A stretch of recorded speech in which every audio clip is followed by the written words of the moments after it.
Bonjour à tous. On est très heureux de vous retrouver aujourd'hui pour ce dernier webinaire sur la fin de l'année 2025 consacré à la thématique EcoVadis et délais contraints. Comment être efficace? J'attends un petit peu que tout le monde se connecte. Est-ce que vous pouvez juste me confirmer que vous entendez bien? Est-ce que c'est tout OK au niveau du son?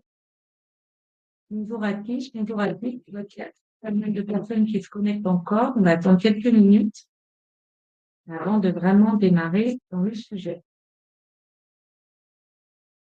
Parfait, très bien. Merci pour vos retours. Donc, j'attends encore quelques minutes pour démarrer. Bonjour Philippe Olivier. Bonjour Philippe.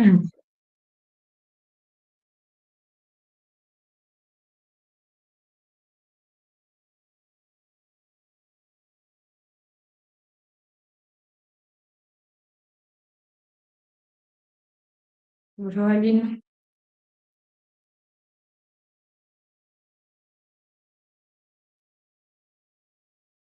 Donc, encore quelques instants.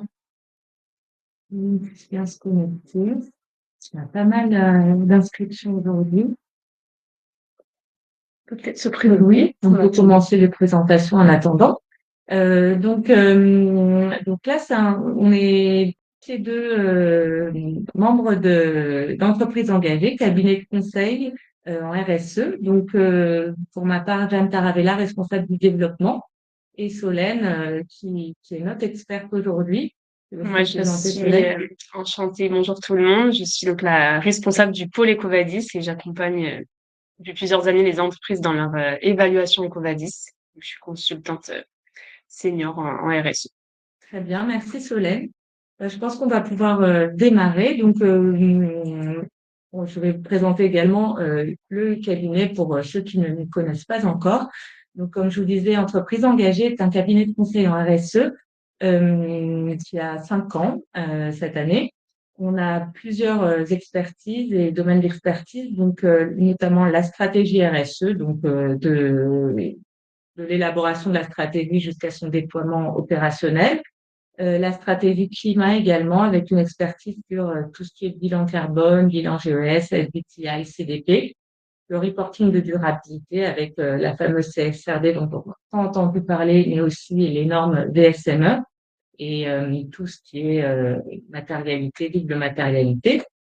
Et le sujet qui nous intéresse un peu plus aujourd'hui, l'évaluation EcoVadis, qui fait l'objet d'une expertise particulière pour bien répondre aux attendus d'EcoVadis et performer sur notamment le score EcoVadis. Je précise que nous sommes entreprise à mission. C'est important de le souligner parce que notre mission, notre raison d'être, c'est vraiment inspirer les entreprises à s'engager et à produire davantage d'impact positif sur la société. Et c'est réellement ce qu'on essaye de faire au quotidien. Et on s'applique à nous-mêmes les exigences que nos clients s'appliquent. Et c'est pour ça qu'on est notamment EcoVadis Platinum avec une note de 98 sur 100 cette année. Alors aujourd'hui, on va vraiment s'intéresser à la problématique de réaliser l'évaluation EcoVadis lorsqu'on a des délais contraints. Le programme sera le suivant. On va démarrer par une reprise sur les fondamentaux d'EcoVadis pour avoir les éléments essentiels à avoir en tête, à conserver à l'esprit. L'identification des actions à prioriser lorsqu'on est dans le cadre d'un délai contraint. L'organisation pour tenir compte des délais impartis et une ouverture sur le fait de mieux anticiper les prochaines évaluations afin que le projet se passe de manière la plus fluide possible et la moins douloureuse possible pour les équipes. Et puis, on prendra évidemment un temps de questions-réponses. Je prendrai certaines questions au fil de l'échange lorsqu'elles seront en lien avec la thématique qu'on aborde et je réserverai certaines questions plutôt pour la fin. S'il y a des questions vraiment très, très spécifiques, je prendrai un temps à part pour contacter les personnes en dehors du webinaire si ce sont des questions qui ne concernent pas le plus grand nombre. Voilà. Donc, je vous propose, Solène, de nous présenter les fondamentaux d'EcoVadis, de faire un petit récap pour l'ensemble des participants. Oui, donc je vais reprendre un peu les bases d'EcoVadis, donc en fonction de qui est de votre besoin en accès à ce webinaire, vous avez peut-être déjà fait une évaluation EcoVadis, donc vous êtes peut-être déjà familier avec tout ça, ou pas du tout. Pour reprendre dans les grandes lignes, donc EcoVadis, c'est un outil d'évaluation de votre système de management de la RSE. C'est un outil international, qui est reconnu mondialement dans beaucoup de pays, avec aujourd'hui plus de 150 000 entreprises évaluées. Cette évaluation, elle est basée sur 4 grands piliers, qui sont l'environnement, le social et droits de l'homme, l'éthique et les achats responsables. Et pour chacun de ces piliers, il y a 21 différents indicateurs qui vont être activés ou non dans votre questionnaire, parce que le questionnaire est personnalisé selon chaque entreprise, donc selon votre taille, votre secteur d'activité et votre localisation. Donc, vous allez avoir un questionnaire différent selon d'une entreprise à l'autre. Concrètement, comment ça se passe sur EcoVadis? Donc, c'est un questionnaire qui est en ligne. Donc pour y répondre, il faut voilà, cocher les questions, les pratiques que vous avez en place et les actions que vous avez en place. Et ça fonctionne avec un système de preuves documentaires. Donc pour chaque action, chaque case que vous cochez, il faut pouvoir justifier avec un document que cette action ou cette politique est effectivement mise en place dans votre entreprise. Donc les documents sont très importants dans l'évaluation EcoVadis. Et vous avez aussi accès à une plateforme avec différentes ressources dans la plateforme. Donc, vous pouvez voir le détail du questionnaire, vous pouvez voir votre score au fur et à mesure des années. Vous avez accès en fonction de votre abonnement à une académie en ligne avec quelques e-learning, quelques formations, un annuaire pour voir ce que font les autres entreprises, etc. Plus concrètement sur les principes de notation, donc vous êtes évalué sur 4 piliers et pour chacun de ces 4 piliers, il y a 7 différents facteurs de management qui sont pris en compte. Alors 6 si vous n'êtes pas un grand groupe, parce qu'il y a le pourcentage de couverture qui vont s'appliquer que pour les groupes, mais globalement, vous êtes évalué sur vos politiques. Donc, c'est-à-dire les engagements que vous avez en place et les documents, la gouvernance que vous avez en place pour chacun des piliers, et également les adhésions, si vous avez des adhésions à des initiatives externes qui sont prises en compte, comme par exemple le Pacte mondial, SBTI ou autres adhésions. 40% de votre notation globale, c'est à tenir aux actions que vous avez en place. Donc, les actions, ça va être soit des mesures spécifiques. Donc, vous avez un référentiel de mesures demandées dans le questionnaire, donc avec des questions assez spécifiques, et également la possibilité de valoriser d'autres mesures que celles qui sont évoquées. Et également, vous avez les certifications, les labels ou des audits par des tiers qui permettent d'attester que vous avez mis en place un certain nombre d'actions dans votre entreprise et donc qui sont bien valorisées par EcoVadis également. Et si vous êtes donc un groupe, il y a un indicateur de couverture, de mise en place de ces actions qui va entrer en compte. C'est-à-dire que c'est pas la même chose d'avoir mis en place ISO 14001 sur un site que sur 200 sites. Si vous avez mis 14001 sur un site, vous allez valider votre certification pour le pilier environnement, mais par contre, au niveau de la couverture, ce sera moins valorisé parce que c'est qu'un site parmi beaucoup et donc ça a ce facteur multiplicateur au niveau de la couverture. Et enfin, pour les résultats, donc ce qui compte, ce sur quoi vous avez la main, vous avez le reporting. Il faut partager des indicateurs sur les 3 dernières années pour montrer votre performance, mais surtout votre suivi. Et comme on dit, tient pas tant compte finalement de vos résultats, mais vraiment du sérieux et de la robustesse de vos données.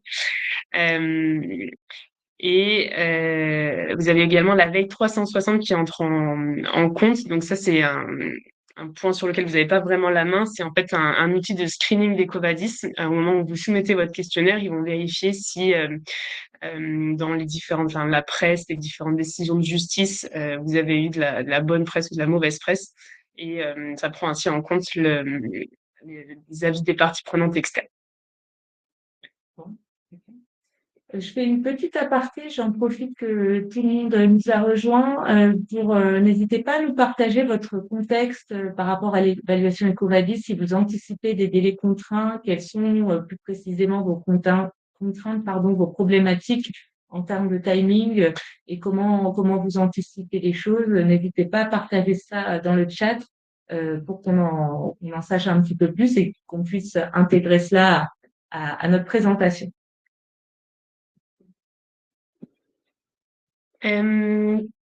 Juste pour l'illustration, donc un score global, ça se représente comme ça, un score détaillé. Donc vous avez les 4 piliers, les différents indicateurs de management, facteurs de management que vous voyez sur le côté avec différents impacts. Vous voyez à chaque fois il y a le mot impact avec des bulles qui sont plus ou moins remplies.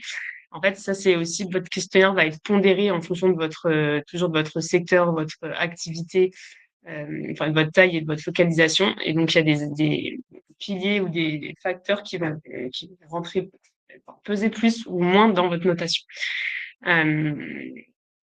Voilà, ça c'est une illustration d'un score global. On va faire un petit rappel également sur les attributions de médailles EcoVadis parce que il y a pas mal d'entreprises avec qui on parle qui se sont un peu laissées surprendre par les changements de fonctionnement d'EcoVadis sur les derniers mois, voire dernières années. Et donc, Solène, je veux bien que tu nous récapitules l'attribution des médailles et des badges en fonction des scores et plus directement liés au sport d'ailleurs. Oui, alors c'est vrai que jusqu'en 2024, depuis 2024, ça a changé, mais jusque-là, c'était en fonction de votre score sur 100, vous aviez accès à une médaille. Et en fait, depuis 2024, la médaille, elle est attribuée en fonction de votre rang percentile. C'est-à-dire que votre score sur 100 rentre toujours en compte, mais il va être mis en perspective avec les scores de toutes les autres entreprises évaluées au cours des 12 derniers mois. Et ça va vous attribuer un rang percentile. Et en fait, si vous êtes dans le top 1% ou top 5% des entreprises avec le meilleur score sur 100, vous allez pouvoir prétendre à la médaille de platine, ou la médaille d'or ou la médaille d'argent. Ce qui est difficile et ce qui fait que les médailles sont de plus en plus difficiles à obtenir aujourd'hui, c'est que globalement, les scores des entreprises augmentent. Et là où, par exemple, l'an dernier, un score de 75 sur 100 pouvait suffire pour obtenir une médaille d'or, cette année, on observe que c'est plutôt à partir de 79 sur 100, par exemple, qu'on peut obtenir, on est dans le top 4%. Donc, les exigences pour les médailles augmentent semaine après semaine. Merci beaucoup, Solène. Justement, ça fait le lien avec mon sujet suivant. Nous, on est partenaire de formation d'EcoVadis, c'est-à-dire que nos consultants, notre pool de consultants sont formés régulièrement au changement de la méthodologie d'EcoVadis et sont experts dans l'interprétation et l'adaptation, en tout cas la traduction de votre démarche RSE dans le langage EcoVadis, entre guillemets, et en lien avec la méthodologie qui évolue constamment. On est sur plus de 100 missions réalisées. Notre score moyen cette année, qui s'est clôturé notre année fiscale fin septembre, on a calculé, a été de 80 sur 100 pour nos clients accompagnés. Donc, c'est une moyenne pour l'ensemble des clients accompagnés cette année. La meilleure note que nous ayons obtenue pour un client est de 98 sur 100 et c'est également notre propre score, comme je vous disais en préambule, à 98 sur 100. Voilà. Donc, on va passer au concret avec les actions à prioriser. Et une petite question en préambule, Solène, est-ce que lorsqu'on a un délai contraint et un temps de projet plus restreint, on peut tout de même avoir des ambitions en termes de score et de médailles, ou est-ce que on est obligé d'être un peu plus humble dans ses ambitions? Alors, c'est une très bonne question. J'ai jamais manqué d'ambition.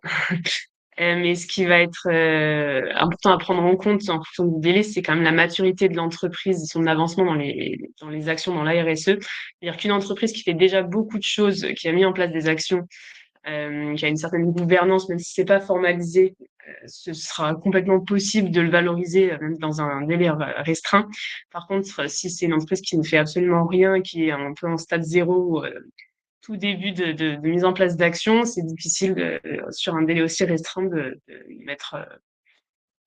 mettre en place assez d'actions pour que ce soit valorisable pour Equadis. Mais on peut toujours valoriser déjà la gouvernance et structurer la démarche. Et rien que ça pourra compter dans les points de politique. Donc tout est possible. Je vais reprendre les différentes actions priorisées. Je voyais une question au tout début sur l'accès au replay. Oui, tout à fait. J'ai mis un petit pouce levé pour dire que c'était OK. Très bien, parfait. Donc sur les actions à prioriser, la première chose, je dirais, c'est si vous êtes en délai restreint, c'est de bien étudier votre questionnaire. Donc ça, c'est directement à voir dans la plateforme. Une fois que le questionnaire a été ouvert, tenez bien compte de la pondération des différents piliers, parce qu'en fonction de votre secteur d'activité, de votre taille et de votre localisation, encore une fois, les différents piliers ne comptent pas tous autant de points. C'est-à-dire que là, sur l'exemple qu'on a sur la slide, le pilier social a un impact de 4 sur 4, alors que le pilier achat responsable a un impact seulement d'1 sur 4. Donc, ce sera pris en compte dans la pondération de la note. Les actions du social, toutes les mesures pour le pilier social compteront plus que ceux des achats responsables. Donc, quitte à en prioriser, comme vous êtes sur les délais contraints, priorisez d'abord les piliers les plus importants pour votre notation. Ces informations, si vous les trouvez pas facilement, vous pouvez voir dans le questionnaire, quand vous cliquez sur la page de chaque pilier, vous avez le détail des enjeux activés et de l'importance de chaque pilier. Parce que chaque pilier a aussi, donc c'est en fonction des différents thèmes qui sont activés, les différents thèmes ne vont pas tous compter de la même manière, ils sont eux aussi pondérés, donc c'est voilà, à prendre en compte. Deuxième point, si vous êtes dans le cadre d'une réévaluation, donc vous avez déjà fait une première évaluation, même si elle date il y a plusieurs années, vous pouvez aller vérifier ce qui a déjà été accepté dans la plateforme. Il faut savoir que les documents que vous soumettez à EcoVadis, d'une année à l'autre, ils restent valides. Pour tout ce qui est politique et action, les documents restent valides jusqu'à 8 ans. C'est pas le cas pour le reporting qui est valide que 2 ans, donc il faut bien mettre à jour votre reporting et c'est la priorité première.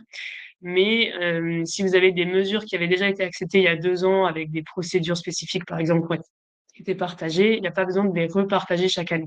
Il faut simplement repartir de ce qui a été refusé ou des actions nouvelles ou des choses que vous avez mis en place récemment et valoriser les premiers, mais pas besoin de repartir à zéro. Donc ça, c'est vraiment important. Pour trouver ces informations, là, vous allez dans votre plateforme toujours et vous pouvez voir dans le deuxième onglet de la plateforme, la performance. Vous allez dans visualiser l'analyse de vos réponses, c'est en bas de la page. Voilà, et ça vous permet d'étudier ce qui a marché ou non et vous avez même l'accès aux détails. Si jamais des documents ont été refusés, EcoVadis vous explique pourquoi ils ont été refusés. Donc si vous êtes sur une évaluation, partez plutôt des progrès que vous pouvez faire par rapport à ces premiers retours. Merci Solène. Donc, du coup, pour résumer, par rapport à la limite de 55 documents, la recommandation, qu'est-ce qu'on conserve et qu'est-ce qu'on met à jour sur la plateforme d'une année sur l'autre? Alors, ce qui va généralement devoir être mis à jour, c'est tout ce qui est politique et reporting. Donc, par exemple, vous avez un rapport RSE. Chaque année, il peut être mis à jour. Dans les politiques, vous pouvez aussi avoir des mises à jour d'une année à l'autre. Parfois, les politiques sont valables. Vous mettez un mécanisme de révision tous les 3 ans. Donc, dans ce cas-là, pas besoin de le changer chaque année. Par contre, ce qu'il va falloir aussi ajouter, c'est toutes les mises à jour, tous les progrès, toutes les nouvelles actions qu'il faut vraiment mettre en premier. Et ensuite, si vous avez des actions qui montrent, par exemple, que vous avez fait suite des formations, même s'ils avaient déjà été validés l'année d'avant, vous pouvez revaloriser ça en montrant que c'est toujours des progrès et de l'amélioration continue, vous continuez à faire. Mais en priorité, utiliser les 55 documents, comme cette limite peut être plus ou moins vite atteinte, commencez toujours par les nouvelles actions ou les documents les plus importants, les plus structurants. Merci beaucoup. Et j'ai la remarque de Odile, les motifs de refus d'un document ne sont pas toujours très explicites. Alors, c'est pas une question, c'est plus un constat et un retour d'expérience. Qui est tout à fait partagé. C'est vrai que c'est assez générique. En fait, je pense qu'Ecovadis coche un peu un certain nombre d'explications, doit avoir un choix assez restreint pour expliquer pourquoi un document n'est pas accepté. Donc, soit c'est qu'il n'était pas assez précis pour répondre à la question, soit c'est que ils n'ont pas de preuves suffisantes pour croire que ça a bien été appliqué dans votre entreprise.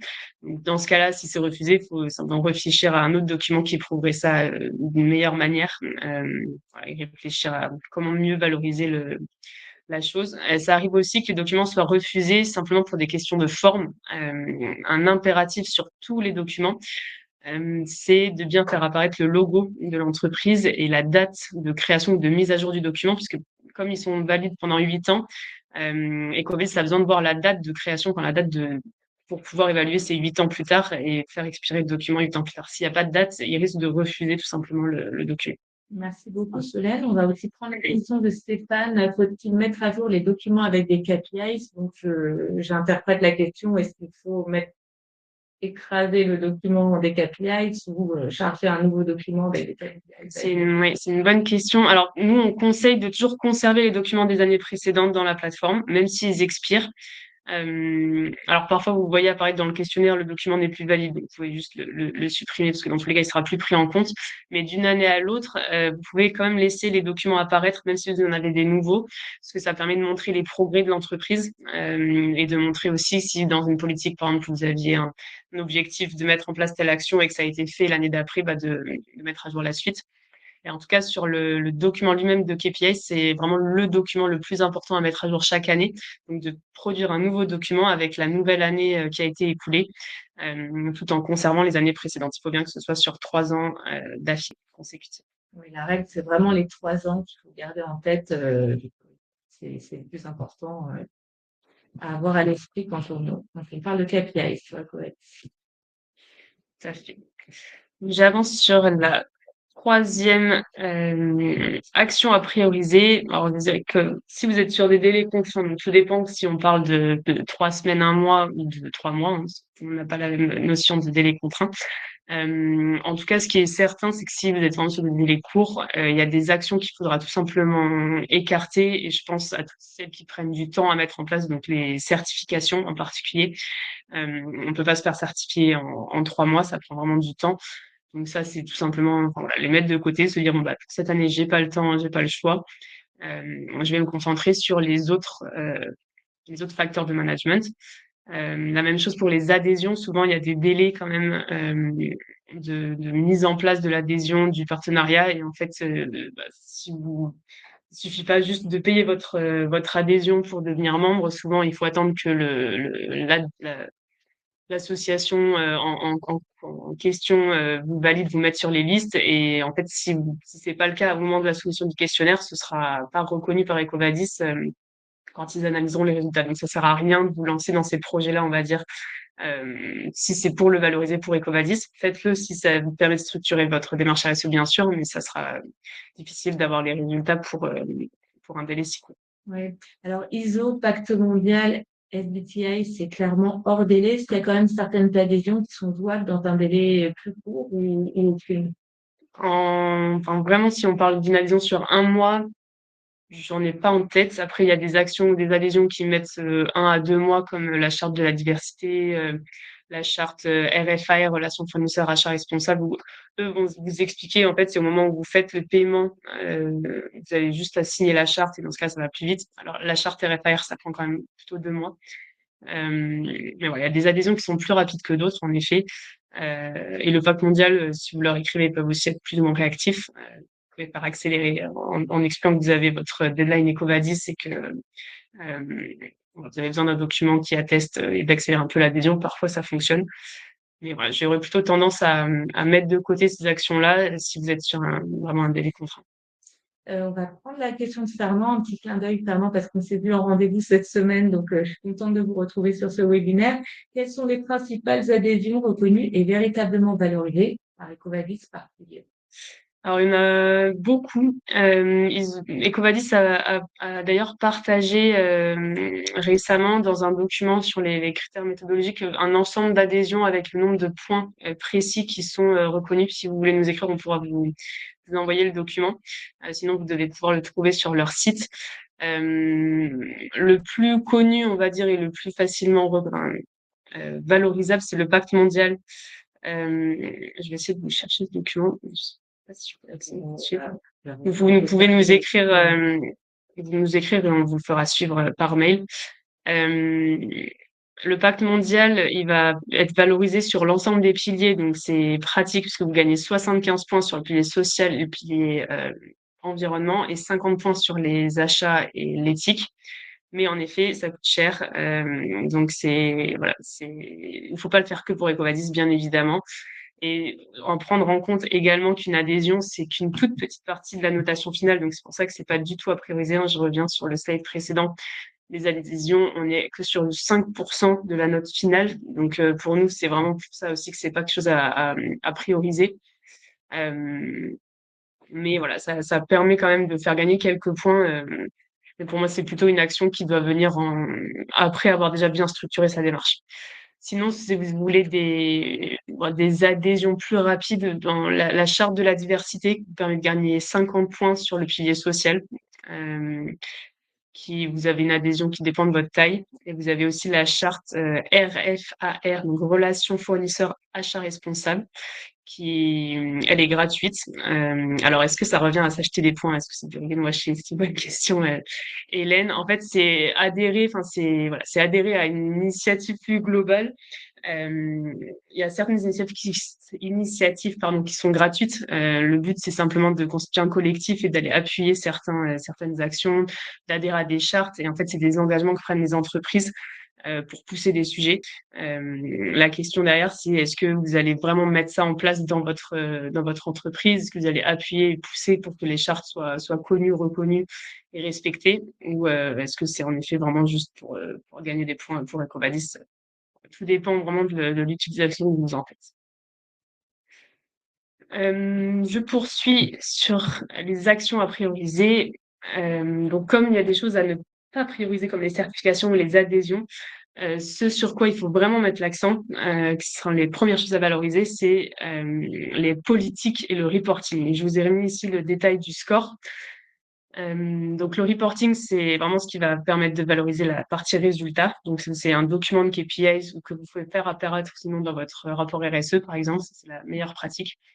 Ça prouve que c'est des indicateurs que vous partagez en externe et c'est vraiment ce qu'il faut faire pour montrer que voilà, vos indicateurs sont fiables et reconnus et que vous les acceptez comme tels. Et ce qui est politique, alors quand je parle de politique, c'est en fait les documents structurants, comme une politique sociale, une politique environnementale, une charte des achats responsables, un code de conduite, mais aussi un rapport RSE, ça rentre en soi dans le sens des documents politiques. C'est en fait ces documents structurants qui viennent clarifier la gouvernance et les engagements de l'entreprise par rapport aux différents piliers.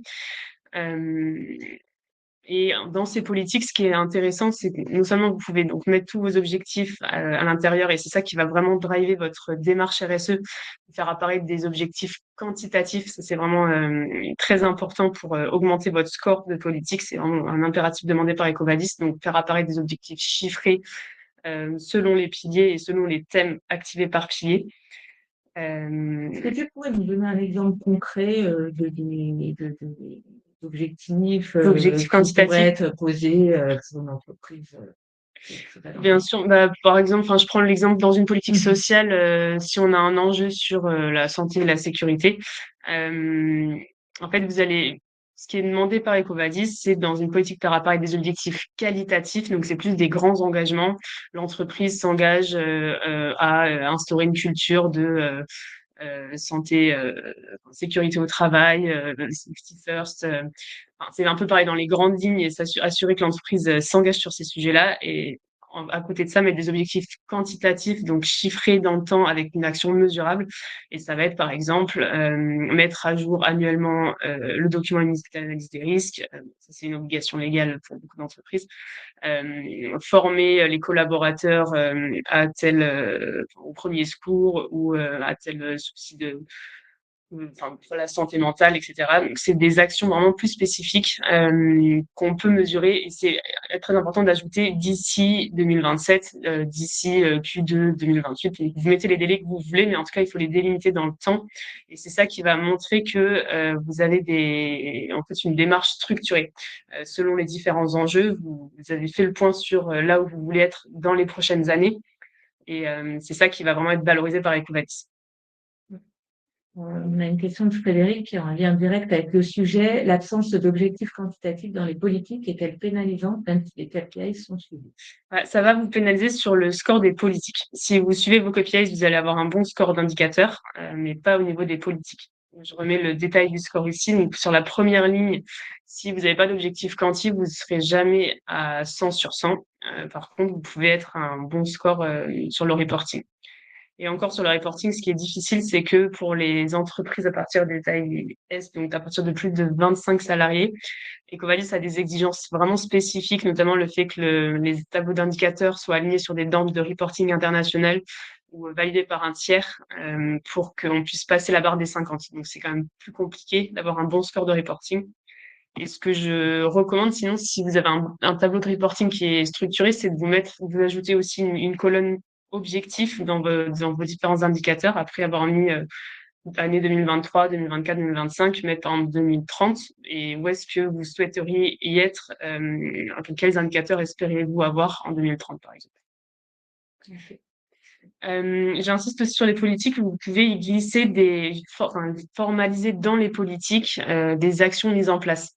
Donc, notamment dans le rapport RSE pour une grande entreprise, la limite des 55 documents, elle va être atteinte très vite.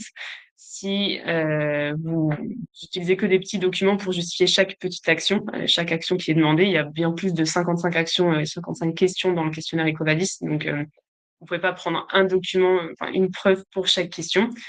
Et c'est important, du coup, de valoriser ça plutôt dans votre rapport RSE ou dans les politiques. Nous, ce qu'on recommande, par exemple, dans les politiques, quand vous les rédigez, c'est de mettre vos engagements, donc les objectifs qualitatifs, vos actions en cours, donc les choses qui sont déjà en place, valoriser vos bonnes pratiques, et vos objectifs quantitatifs, vos actions, par exemple, ambitions, actions à venir. Et comme ça, vous pouvez faire apparaître dans un seul document déjà ce que vous faites et là où vous souhaitez aller. Et ces politiques, elles sont acceptées par EcoVadis pour valider les actions, les mesures. Donc, c'est pour ça que la priorité, si vous êtes sur un délai vraiment contraint, c'est de mettre à jour ces documents-là qui vont vraiment structurer la démarche, montrer votre gouvernance RSE, montrer là où vous voulez être, vos ambitions dans les prochaines années et valoriser en même temps, dans les politiques, si ça s'y prête, les actions que vous avez déjà en place. Merci Solène. C'est vrai qu'on rencontre régulièrement des entreprises qui ont beaucoup d'actions en place, mais qui n'ont pas forcément formalisé des politiques. Et peut-être que pour certains, une politique, ça reste quelque chose d'un peu abstrait, on ne sait pas comment, par quel côté la prendre. Est-ce que tu pourrais rappeler le contenu, le principe de ce qu'est une politique? Ça peut sembler évident pour certaines entreprises, mais pour d'autres, ça peut être un peu abstrait aujourd'hui. Ouais, je dirais qu'une politique, il n'y a pas vraiment de prérequis, ça peut faire une page comme 40, en fonction du degré de détail. Mais ce qui est important, c'est que il couvre donc des sujets, des piliers en particulier. Souvent, on a des politiques par pilier, mais vous pouvez en avoir des plus génériques. Vous pouvez faire, pour une entreprise de petite taille, nous, on conseille par exemple une seule politique RSE qui reprenne l'ensemble des piliers, sauf s'il y a des engagements plus forts sur certains. Et dans ce cas-là, vous pouvez faire une politique sociale ou une politique environnementale plus spécifique. Mais ce qui est important, c'est d'y avoir dans ces deux documents, d'avoir donc la gouvernance au niveau des piliers, expliquer comment le sujet est traité en interne, d'y avoir donc pour les différents thèmes abordés des objectifs qualitatifs, quantitatifs et préciser les actions si vous le souhaitez. Vous pouvez aussi y préciser les indicateurs suivis pour mesurer l'avancée de ces actions sans forcément partager les indicateurs. Et ce qui est aussi très important à préciser dans une politique, c'est le mécanisme de révision de la politique et à quelle fréquence est-ce que vous allez vérifier que la politique est bien implémentée, à quelle fréquence ça va être mise à jour. Donc ça va faire apparaître à la fin ou au début du document. Et voilà. Et dans la gouvernance, c'est bien de préciser aussi qui a rédigé le document ou qui l'a validé pour montrer que c'est un document qui est vraiment respecté en interne et qui est soutenu par la direction, par exemple. C'est toujours un plus. Oui, il y a une remarque de Frédéric qui est intéressante par rapport au rapport RSE qui a permis d'obtenir une médaille. Et plus généralement, le rapport RSE, c'est assez central quand il existe et il permet, quand il est bien géré, d'être très utile pour le questionnaire EcoVadis. Je ne sais pas si tu as une précision, une remarque là-dessus, Solène. Oui, je pense que ce que dit Frédéric, c'est que vous avez aussi formalisé des politiques d'une page. Donc parfois, ça suffit en fait de montrer en une page l'engagement de la direction, l'engagement de l'entreprise sur ce sujet. Ça montre que c'est drivé en interne, que c'est vraiment un sujet qui est suivi. Et le rapport RSE, en fait, c'est toujours l'étape. Alors, quand c'est une première évaluation, si vous avez aucun document, c'est peut-être un peu ambitieux de publier un rapport dès la première année. Mais c'est un document vraiment de communication qui permet de valoriser toutes vos actions. Et vous pouvez aussi, dans ce rapport, y ajouter des objectifs. Si vous avez des objectifs qui sont publics, c'est encore mieux. Enfin, ça montre que c'est vraiment pas des objectifs que que vous inventez simplement pour Ecovadis et pour le fait d'avoir une politique. Le rapport, comme il est publié généralement en externe, il vous engage par rapport à vos parties prenantes. Et donc, tout ce que vous faites apparaître dans votre rapport a quand même voilà, un gros impact et va être d'autant plus considéré par Ecovadis. Alors ça peut être, je vois la remarque de Frédéric, ça peut être un bon référentiel d'utiliser Ecovadis et de faire le rapport en fonction. Donc il faut pas en fait ça va vous donner un référentiel d'actions RSE et de sujets à suivre. Et en fait, bon, bien sûr, il ne faut pas mentir dans vos documents, ça va de soi. Mais ça peut en effet vous donner de la structuration et des pistes sur quoi mettre dans votre rapport et vous assurer surtout que vous loupez aucun sujet. Parce que parfois, vous avez des actions en place, mais juste vous ne pensez pas à les formaliser. Et on arrive du coup à la publication du rapport. Le rapport est déjà fixé dans le marbre et l'évaluation Ecovadis arrive après. Dans ce cas-là, c'est frustrant de se dire, bah, dommage, j'aurais juste eu à intégrer cette phrase dans le rapport pour valider l'action. Donc, c'est bien de faire ça en même temps que prendre en compte le référentiel Ecovadis pendant la rédaction du rapport, tout en ne s'y limitant pas, bien sûr, et en l'adaptant vraiment à votre entreprise. Frédéric, je vous partagerai en marge un livre blanc qu'on a réalisé sur les synergies entre Ecovadis et la CSRD. Ça peut vous être utile. Je poursuis. Je vois le temps passer, mais merci d'être aussi réactif. C'est intéressant d'avoir un webinaire où on peut autant échanger. Sur les dernières actions à prioriser, donc nous, bon, ça, on le garde toujours pour la fin dans un accompagnement, mais parfois, une fois que la formalisation est faite sur la politique et le reporting, vous pouvez avoir des actions quick wins. Donc là, je pense sensibilisation, cartographie des risques, par exemple, sur différents sujets. C'est des actions qui, en fait, il faut avoir le temps de se pencher dessus, mais voilà, qui peuvent être faites plutôt rapidement. C'est préparer des slides et vous assurer qu'il y a pour une sensibilisation sur un sujet en particulier, vous n'avez pas forcément besoin de faire intervenir un formateur tout de suite. Enfin, les sensibilisations, c'est déjà plus accessible. Sensibilisation sur les éco-gestes ou voilà, ce genre de sujet que vous pouvez ensuite facilement valoriser dans Ecovadis parce que vous partagez simplement les slides ou la fiche de présence des personnes à la formation. Et dans ce cas-là, voilà, ça permet il y a des actions qui sont plus rapides à mettre en place que d'autres. Merci Solène. Déjà, on a une bonne idée au niveau des actions qu'on peut mettre en place et surtout celles qu'on doit prioriser. Maintenant, on va plutôt parler de l'aspect organisation, gestion de projet et prise en compte des délais courts. Des délais courts, ça peut être une médaille qui arrive, une note qui arrive à échéance, ça peut être une exigence client émergente pour mettre à jour sa note et l'augmenter, parce qu'il y a une contrainte de vite se faire réévaluer par rapport à cela, ou encore parfois le fait de pouvoir répondre à un appel d'offres avec un score Ecovadis qu'on n'a pas encore. Donc c'est un exemple de cas de figure, mais c'est ce qu'on retrouve le plus souvent qui explique les délais courts. Maintenant, comment on prend en compte ces délais courts et comment on les intègre à la gestion de projet pour avancer efficacement avec le moins de stress possible. Oui, alors quelques pistes. Déjà, je dirais que la première bonne pratique, même impérative, si vous êtes sur vraiment des délais courts, c'est de clarifier la gouvernance sur le projet, qui a le temps sur ce mois de travailler sur le sujet, qui va prendre le lead sur le projet, c'est vraiment le plus important d'avoir un leader, un chef de projet, et dégager du temps parce que voilà, vous allez devoir travailler sur ça, ça prend vraiment du temps, c'est pas négligeable et au moins ce sera fait en un mois, dans un mois vous n'aurez plus à le faire. La deuxième étape la plus importante, c'est donc d'écrire, de formaliser. Donc, on parlait de ces documents, les politiques, parce que si finalement vous avez des politiques qui reprennent les quatre grands piliers, pas besoin d'avoir 10 000 autres documents.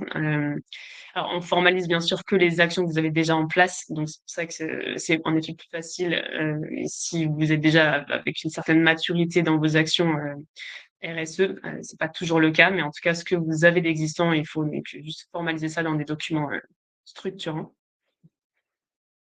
Anticiper quand même le temps de remplissage du questionnaire, surtout en fonction de votre taille d'entreprise. Alors, si vous êtes moins de 25 salariés, le questionnaire est bien plus petit, même moins de 100 salariés que si vous êtes voilà, plus de 1000 salariés.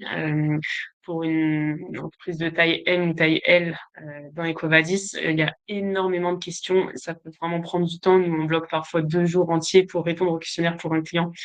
Voilà, c'est pas négligeable, donc à bien anticiper avant la deadline du questionnaire EcoVadis.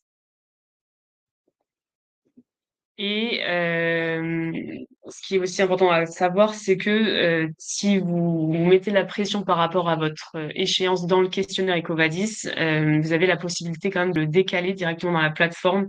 EcoVadis autorise un report jusqu'à 60 jours après l'ouverture du questionnaire. Vous pouvez le faire directement dans la plateforme. C'est assez facile à comprendre. Il y a un bouton reporter et vous pouvez choisir votre date et vous recevrez à ce moment-là un mail de confirmation. Alors parfois, bien sûr, les exigences, les délais viennent de l'externe, du client, d'appel d'offres, etc. Donc vous n'avez pas cette chance-là. Mais c'est voilà, bon à savoir que si vous êtes la veille de la deadline de l'échéance EcoVadis et que vous n'avez pas complètement terminé, vous pouvez encore décaler. Alors, si vous avez passé les 60 jours déjà de possibilité d'extension, vous ne pourrez pas décaler directement dans la plateforme, mais vous pouvez écrire au service client en expliquant voilà, votre contexte et demander un report exceptionnel. Souvent, il est accepté. Et si jamais votre questionnaire se ferme parce que vous avez déplacé la deadline, c'est possible aussi d'écrire au service support EcoVadis qui va dans les 6 mois. Si vous les contactez dans les 6 mois, ils rouvriront votre questionnaire et vous pourrez recommencer à le remplir. Voilà. Merci Solène, parce que cette question de l'échéance, c'est quelque chose qui stresse quand même beaucoup de chefs de projet sur EcoVadis et qui revient régulièrement dans les échanges qu'on peut avoir avec les entreprises avec lesquelles on parle. Et c'est vrai que avoir en tête qu'il y a cette possibilité, c'est une solution, en tout cas, quand on est vraiment au pied du mur et qu'on peut se permettre, en tout cas, d'attendre un petit peu pour travailler mieux et qu'on n'est pas obligé d'avoir un score à une date précise et très proche. Complètement. Après, ça sert aussi parfois d'avoir une deadline serrée parce que ça oblige voilà, l'ensemble de l'équipe RSE ou même l'ensemble de l'entreprise, de personnes impliquées par le sujet de se pencher sur ce sujet, sur leurs actions. Donc, c'est là où c'est vraiment important d'avoir une équipe qui drive le projet et qui s'assure que chacun remplisse ses tâches voilà, dans le délai imparti. Prenez toujours quelques jours de plus que l'échéance dans le questionnaire parce qu'il y a toujours des imprévus. Nous, quand on accompagne une entreprise, on bloque la fin de projet, les derniers documents plusieurs jours avant la fin de l'expiration du questionnaire. Parce qu'il y a toujours voilà, des documents qui peuvent manquer. Il faut aussi prendre le temps de rentrer tous les documents dans la plateforme, etc. Voilà, mais ça permet quand même d'avoir cette deadline. Ça permet de bouger en interne euh, sur le sujet, parce que c'est aussi quelque chose sinon qu'on met juste de côté et auquel on va répondre quand on aura le temps. Et finalement, le temps, on le trouve rarement. Merci Solène. Du coup, on va avancer sur le sujet suivant, qui est l'anticipation des prochaines évaluations. Quand on a déjà, on a passé, on a eu un coup de chaud sur une évaluation qui s'est faite dans un délai court, avec peut-être un petit peu de stress, un peu de frustration aussi de ne pas avoir pu aller à fond sur tous les sujets comme on aurait voulu le faire. Du coup, et qu'on est dans cette logique d'amélioration continue, comment anticiper l'évaluation suivante, comment ne pas se retrouver à nouveau dans la même situation et quelles sont les bonnes pratiques pour bien s'organiser et mettre les ressources au bon moment, dans le bon timing et avec le moins de stress possible. Voilà. Alors, c'est vrai que la première évaluation, c'est souvent la plus difficile quand voilà, c'est la première fois qu'on fait l'exercice, on n'a pas forcément de documents, on ne sait pas ce que valent nos documents, s'ils seront acceptés ou non. Donc, c'est toujours plus facile pour les prochaines fois et pour bien anticiper les prochaines évaluations. Alors, d'un côté, sur la partie démarche RSE, ce qu'on recommande, c'est vraiment de pas attendre, de pas mettre le sujet au placard jusqu'à la prochaine évaluation. mais de vraiment déployer la démarche RSE toute l'année. Normalement, si vous avez bien rédigé vos politiques, vous aurez dedans des objectifs quantitatifs à respecter. Donc, c'est bien les avoir en tête, les partager à toute l'équipe, vous dire, bon, bah, on a 1 an pour atteindre tel objectif, pour améliorer tel sujet. Voilà, comment on s'assure que c'est fait et mettre des chefs de projet selon les différents enjeux, les différents piliers pour vous assurer que ce soit suivi. Et pour les indicateurs, voilà, les suivre, en fait, c'est beaucoup plus simple si c'est suivi régulièrement que si juste avant l'échéance du questionnaire de l'année d'après, vous vous dites ah mince, j'ai 1 semaine pour récupérer les indicateurs, il faut que j'aille les chercher auprès de toutes les équipes. Voilà, le but c'est de mettre en place plutôt un suivi du reporting, par exemple mensuel ou alors trimestriel, et vous assurer que voilà, que c'est plus facile de retrouver ces données-là et que s'il y a des informations qui sont trop compliquées à trouver, bah, réfléchir à d'autres indicateurs peut-être plus accessibles qui permettraient aussi de suivre votre performance sur différents enjeux RSE. Merci beaucoup, Solène. Vraiment, ce point sur la démarche RSE, il me semble essentiel. Hélène nous parlait de greenwashing tout à l'heure. Le fait de faire vivre sa démarche RSE toute l'année et de l'incarner et qu'elle rejaillisse en tout cas sur l'ensemble des équipes, même celles qui ne participent pas au projet EcoVadis, mais tous les salariés, qu'elles vivent et qu'ils puissent constater la matérialité, la réalité de cette démarche RSE, c'est vraiment important parce que après, quand on décroche une médaille or ou platine, mais que vis-à-vis de l'extérieur, elle est visible, mais en interne, ça fait écho à rien du tout auprès des salariés, bah, c'est vraiment la situation que, en tout cas, nous, on prône de ne pas d'éviter et de nous, notre objectif quand on accompagne les entreprises, c'est que certes, on a EcoVadis à faire pour un certain nombre de raisons, que ce soit des enjeux commerciaux ou autres, mais l'important, c'est que ce soit une réalité et que cette démarche, elle soit vraiment incarnée au quotidien. Ça me semble vraiment très important et je trouve que c'est important que tu l'aies souligné. Merci. Complètement. Complètement. Et c'est vraiment, en fait, c'est suite à l'évaluation EcoVadis que vous pourrez faire en sorte que l'évaluation n'ait pas servi à rien et que ça devienne vraiment utiliser EcoVadis comme un outil, un peu la carotte pour faire avancer votre démarche RSE. Si vous avez des exigences externes pour obtenir cette évaluation et pour progresser, en fait, c'est aussi un soutien pour améliorer votre démarche RSE dans l'entreprise. Parfois, il y a des gens qui sont moins réceptifs, qui voient pas ça comme une priorité. Appuyez-vous sur EcoVadis pour dire il faut qu'on augmente notre score, donc il faut qu'on mette en place ces actions, il faut qu'on déroule ces objectifs. Voilà, c'est utiliser en fait cette contrainte pour que ça devienne finalement un allié, en fait, un outil. Mais ça, c'est faisable que si on le garde en tête toute l'année et qu'on s'assure que ce soit bien compris par les différentes parties prenantes. Sur le deuxième point à prendre en place pour mieux anticiper l'évaluation, donc c'est en fait tout simplement de se fixer un peu un rétro-planning. Donc le jour où vous obtenez vos résultats, les jours où ils sont publiés par EcoVadis, donc vous avez la date qui apparaît dans la plateforme. Et ces résultats, ils sont valides 1 an. Donc si vous avez une médaille, par exemple, elle va être valide que pour 1 an.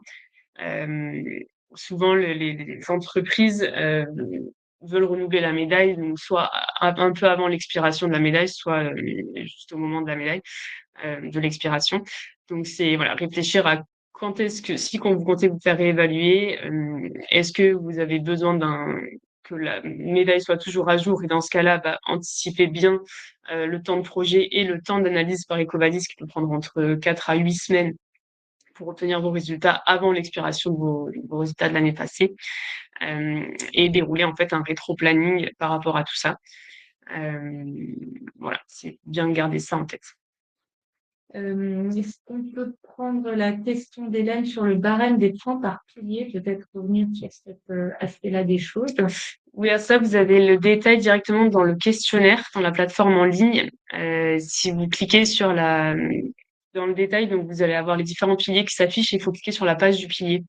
Et vous allez voir à ce moment-là les différents enjeux activés et l'impact, la pondération pour chaque enjeu et pour chaque pilier. Merci pour ça, Solène. Et Philippe Olivier nous posait une question par rapport à un planning idéal pour passer de argent à or. Je pense que la réponse va être très relative à beaucoup de paramètres. Oui, c'est ça. En fait, ce qui va être intéressant, donc si vous voulez passer d'argent à or, c'est que vous avez déjà fait une première évaluation. Ce qu'il faut faire dans ce cas-là, c'est bien étudier le détail de votre score, que vous avez aussi d'accessible dans la plateforme, donc de vérifier. Je reviens sur l'exemple de score que vous pouvez obtenir, que je vous ai montré tout à l'heure. À travers votre détail de score, ici, vous pouvez voir les axes d'amélioration. Donc, par exemple, on voit que sur les politiques, dans ce score-là, globalement, l'entreprise a des politiques très robustes, sauf sur les achats, il y a encore une amélioration possible. Donc, c'est comprendre, merci Philippe Olivier, sur l'accompagnement, comprendre pourquoi vous aviez des, des retards et vous n'êtes pas à 100 sur ce pilier-là. Donc, comment vous pouvez améliorer la politique elle-même. Pareil sur les mesures, donc c'est vraiment partir de ce qui n'a pas été accepté, aller voir les documents dans la plateforme et comprendre là où vous pouvez encore vous améliorer. Sur une médaille d'or, généralement, ça va être quand même de plus en plus difficile. Enfin, il va falloir mettre en place des actions quand même assez ambitieuses pour avoir la médaille d'or. Donc, c'est avoir un reporting bien structuré, voir si c'est possible d'aligner sur une norme RSE, de le compléter, de le faire valider par un tiers, ou alors explorer voilà des certifications, des adhésions si vous savez pas où aller chercher des points, mais toujours plutôt en dernier recours. Mais en priorité, nous on conseille toujours de travailler vraiment sur les politiques et les mesures, qui est vraiment le plus accessible. Oui, je précise Philippe Olivier, merci beaucoup pour vos retours. Philippe Olivier a été chef de projet sur EcoVadis dans une entreprise située à Aix et qui fait du second œuvre. Et on a eu beaucoup de plaisir aussi à vous accompagner, Philippe Olivier, dans le projet. Oui, alors du coup, je revenais, merci Stéphane pour vos précisions. Vous aviez une question par rapport au fait d'avoir des preuves internes sur des sensibilisations, mais aussi sur le tri de déchets, la consommation d'eau. Voilà, le fait d'avoir des preuves internes par rapport à des preuves sur une formation qui aurait été réalisée à l'extérieur ou quelque chose qui aurait été audité par un tiers. Quelle valeur sur ces preuves internes, Solène, sur les sensibilisations notamment? Oui, sur une sensibilisation, alors vous parlez d'enregistrement, donc on peut pas partager de vidéo dans EcoVadis, je sais pas si c'est à ça que vous pensiez, mais par contre vous pouvez en effet partager donc une feuille d'émargement avec, il faut bien par contre qu'apparaisse le nom de l'entreprise et le nom de la formation, le détail de la formation, plus il y a de détails mieux c'est, expliquer par exemple combien de temps ça a duré, les sujets abordés, l'ordre du jour par exemple. Sinon, vous pouvez partager le support de formation, mais assurez-vous qu'il y ait bien une date de création du document et toujours le logo de l'entreprise. C'est un peu plus compliqué parfois quand c'est des supports de formateurs externes. Simplement partager le support du formateur externe, ça passe parfois pas pour EcoVadis parce qu'on ne peut pas s'assurer que ce soit pas une formation que vous avez prise d'une autre entreprise ou voilà, que ça n'ait pas été fait pour l'entreprise. Le, le mieux, c'est voilà, de réfléchir, enfin, euh, montrer à quel point la formation a été faite en interne, donc préciser combien de personnes ont été formées, la date. Et ça peut sinon être écrit dans un tableau de suivi des formations. Si vous avez dispensé différentes formations au fur et à mesure de l'année, bah, mettre tous les différents thèmes, les différentes personnes formées et le mode de formation, par exemple. Donc, il y a différents supports qui sont envisageables. Ou simplement mettre dans votre rapport RSE, nous avons formé l'ensemble de la population des achats aux achats responsables telle année avec tel organisme, par exemple. On peut essayer de valoriser de cette manière. Merci beaucoup, Solène. Alors, on avait une petite question par rapport à un comparatif, enfin, un avis par rapport à la valeur d'EcoVadis en termes d'amélioration continue vis-à-vis du label engagé RSE. Moi, je peux déjà vous donner une première lecture Fernand, c'est le fait que les deux sont basés sur la norme ISO 26000. Il y a une manière pragmatique de voir les choses, c'est savoir quel label, alors EcoVadis n'est pas un label, mais quel label ou quelle certification ou quel score est le plus utile par rapport à vos parties prenantes. Et sachant que après, l'important, c'est ce que vous en faites. EcoVadis donne une bonne structure pour démarrer ou faire mûrir une démarche RSE. Tout dépend de la manière dont on l'utilise et la manière dont on travaille le questionnaire et surtout dont on travaille sa démarche RSE toute l'année. Mais je vais laisser notre experte préciser un petit peu plus par rapport au comparatif Ouais, alors potentiellement avec le label engagé RSE? je maîtrise pas parfaitement le label engagé RSE et le fonctionnement, notamment pour la labellisation, mais ce que je trouve vraiment intéressant avec EcoVadis en termes d'amélioration continue, c'est le fait que il vous pousse en fait à travers les politiques à mettre en place des objectifs, notamment quantitatifs de réalisation. Et comme chaque année il y a cette démarche de réévaluation, en tout cas pour les entreprises qui sont obligées de se faire évaluer chaque année, les entreprises sont obligées de montrer les progrès d'une année à l'autre et ça force en fait voilà, la mise en place de progrès et la mise en place d'amélioration continue. Le fait que ce soit une réévaluation régulière chaque année, ça a cet avantage-là on est obligé pour pas se reposer sur ses lauriers trop longtemps sur notre médaille. Bah chouette, on a une médaille d'or ou de platine. Parfois c'est plus ou moins mérité, mais en fait comment je m'assure que l'an prochain je peux la garder, je peux la maintenir, et c'est mettre en place des bonnes actions du coup pour ça. Voilà. En termes vraiment d'amélioration continue, je trouve que ça, c'est pas forcément apprécié par les entreprises parce que ça met une certaine forme de pression, mais ça force l'entreprise à mettre en place des bons moyens pour conserver la médaille, pour aller chercher une meilleure médaille. Mais ce qui est important, c'est vraiment de réussir à travailler pour que ça soit pas du greenwashing et qu'on tombe pas là-dedans, de travailler vraiment sur la gouvernance et les politiques. Euh, et voilà, le reporting, le suivi, ça permet vraiment de structurer la démarche RSE de l'entreprise et finalement le référentiel est quand même construit pour vraiment évaluer votre système de management de la RSE, donc pas tant votre performance. On ne cherche pas à savoir si vous avez une très faible consommation d'énergie par rapport à d'autres entreprises, enfin voilà, mais en tout cas que vous avez mis en place des actions pour le mesurer, pour le réduire, que vous avez comme objectif de le réduire dans le temps. Et voilà, ça permet en fait ces marges de progrès. Alors, les grosses entreprises qui peuvent se permettre d'avoir un service RSE ne sont-elles pas clairement avantagées par le nouveau système d'évaluation par pairs financier? C'est une bonne question. Alors, avantagée dans le sens qu'elles vont avoir plus de moyens, notamment pour travailler sur le référentiel EcoVadis, qu'une entreprise qui n'a pas de responsable RSE. Mais il faut savoir que le questionnaire est quand même beaucoup plus difficile à répondre et beaucoup plus, un bon score est moins accessible pour une grosse entreprise que pour une petite.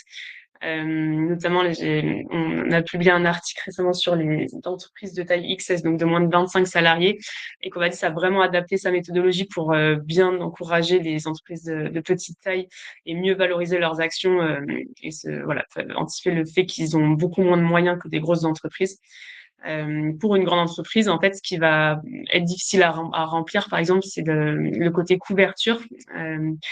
Où on doit justement, si on parle d'actions qui sont mises en place, EcoVadis pose des questions de pourcentage de sites couverts par telles actions, par telle certification, et ça va directement venir impacter votre score mesure. C'est-à-dire que si vous avez 2 sites en France certifiés ISO 14001, mais que vous avez un groupe avec des sites, des entités un peu partout dans le monde qui, eux, ne se développent pas du tout, ça va vraiment se ressentir dans votre score de mesure parce que vous allez avoir des faibles pourcentages d'indicateurs à partager. Et ça c'est des grosses difficultés pour les grosses entreprises à ce niveau-là. Donc ça oblige en fait, enfin nous on a régulièrement des discussions avec des grandes entreprises qu'on accompagne, on leur dit bah, vous n'avez pas le choix que de mettre en place, enfin déployer les certifications ou en tout cas vos mappings de risque, vos actions dans les différents sites pour qu'on puisse augmenter ce score de couverture. Sinon on peut tout simplement pas augmenter le score. Donc chaque taille d'entreprise va avoir en fait ses difficultés, on va dire, sur le sujet. Mais c'est vrai que quand on a en tout cas un responsable RSE dédié qui peut s'occuper de ce sujet, c'est quand même plus facile. N'hésitez pas à poser vos dernières questions parce que la fin de notre webinaire approche et j'en profite pour vous inviter ceux qui voulaient interagir peut-être plus en détail sur certaines problématiques ou qui se posent la question d'un accompagnement. En tout cas, n'hésitez pas à prendre rendez-vous. C'est assez simple. Je vous ai mis sur un lien à cliquer en haut de l'écran pour que vous puissiez prendre rendez-vous si vous le souhaitez et qu'on puisse vous proposer euh, en tout cas, analyser plus en détail votre situation et vous proposer des solutions pour vous aider dans cette démarche. Est-ce qu'il y a des dernières questions qu'on pourrait prendre? Sinon, pour clôturer, je voulais vous proposer de peut-être partager, Solène, un exemple de changements concrets qui ont pu émaner d'un accompagnement, même s'il a été rapide, en tout cas, que tu aurais à l'esprit chez un de nos clients récemment. Oui, alors Je vais juste faire un test ici pour partager. Je sais pas si je peux partager des images en direct, mais je suis pas sûre que ça fonctionne. Partager les tableaux des adhésions aussi qui étaient demandés, mais je crois que ça ne fonctionne pas comme Ça, ça. je vais les envoyer. On verra Je les ça enverrai à par côté. mail. Ouais, un exemple de délai contraint qu'on a pu avoir pour une entreprise de petite taille. On a eu l'exemple d'un client, on avait à peine un mois, 3 semaines pour réaliser l'accompagnement et eux, ils avaient l'ambition, ils étaient déjà médaille d'or, ils voulaient passer médaille platine. Et là, ça a été vraiment un travail. En fait, ils avaient énormément d'actions déjà en place, donc c'était simplement un travail de formalisation. Et voilà, c'est pour témoigner du fait que si vous avez déjà beaucoup de choses en place, un mois, c'est largement suffisant pour valoriser vos pratiques existantes. Et on a en effet réussi à obtenir la médaille de platine sans trop de difficultés. Et à l'inverse, une grande entreprise qui a été accompagnée. Alors eux, ils avaient une deadline à fin janvier, février, et ils avaient la contrainte de devoir publier leur DPEF assez rapidement. Et en fait, on a profité donc c'était un délai court de un peu moins de 2 mois. On a profité du fait qu'ils travaillaient sur leur DPEF pour y intégrer justement les actions en place demandées par Ecovadis.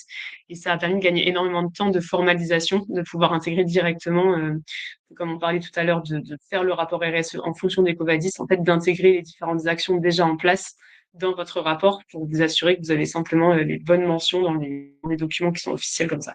Merci beaucoup, Solène, pour ces derniers exemples. Et merci à tous pour votre attention, votre participation active à ce webinaire aujourd'hui. Rendez-vous pour le prochain webinaire, ce sera le 12 février sur le sujet de l'IA et de la durabilité. Je vous remercie. N'hésitez pas à nous écrire si vous avez des questions, prendre rendez-vous et je partagerai les éléments qu'on a évoqués en direct avec les personnes qui nous les ont demandés. Je vous remercie encore. Je vous souhaite une très bonne journée, Solène et moi. À bientôt. Merci à tous. Au revoir. Au revoir.